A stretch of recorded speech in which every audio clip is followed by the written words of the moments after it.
Hi my friends and welcome to my channel. Today we're going to take a closer look to this wonderful plant, African daisy. This is really such a wonderful and beautiful plant that always catches the eye. Actually, its real name is Osteospermus, and I think it looks like a little sun on the tiny flower. So, let's study its details first, and then we'll start sketching together. These beautiful flowers will soon go outside into my garden, but for now I've brought them into my studio and placed them on my table, and I wanted to show them to you up close. Just look at all the different colors in these blooms. Yellow, pink, purple, a whole cascade of color. I love how they look together, like a colorful daisy field. Let's take a closer look at the plant and study its part before we start drawing. And for those of you who are new here, every month in our Botanical Diary Club, we choose one plant and create a full botanical illustration of it. So, before I begin drawing, I always try to observe and understand the plant carefully. This flower is called African daisy or Osteospermum. Osteospermum is a genus of flowering plants in the Calendulae tribe of the daisy family, or Asteraceae. Okay, let's have a closer look to the flower head.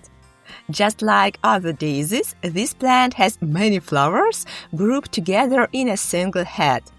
The flower heads are 4 to 10 centimeters wide and come in many colors: white, purple, pink, yellow, even orange. The flowers are pollinated by insects, but here is an interesting fact. In Osteospermum, the small central flowers are sterile. They don't make seeds. The seeds come from the outer, larger flowers, the ones we see as the petals. When the flower is not fully open yet, the stamens are still closed and there is no pollen. The petals are tightly rolled like little tubes. Now let's look at the buds. This one is just starting to open. Since the flower is the main and most beautiful part of the plant, I want to show several blooming stages in my illustration. For example, a bud, a half-open flower, and a fully open bloom. In my drawing, I'll also sketch these parts separately to make the illustration more informative. If we draw a simple diagram of the flower, we'll see two kinds of florets. The outer flowers are called ligulate florets, the small ones in the middle are tubular florets, and together they form one flower head. Now let's look at the leaves. The leaves are simple and green, usually growing alternately along the stem. They have a lanceolate shape and sometimes a toothed edge, especially in the hardly types. The stem is upright and branches out a lot. At the base, it's a bit thicker, but then it quickly spreads into a small bush. Great! We looked at the plant and studied its parts in detail. Now I want to take some photos for reference. This will help a lot when I start drawing.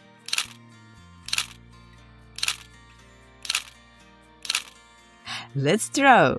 Time to go back to my sketchbook and plan the composition for this new illustration. I think I'll start on these pages here.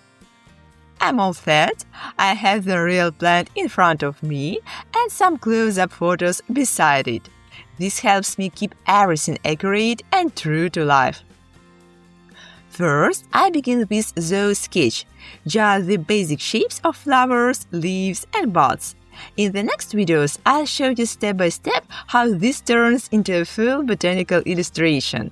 By the way, I share the whole process from first sketch to the final artwork on the Patreon. If you want to draw along and dive deeper into botanical art, I'd love to see you here.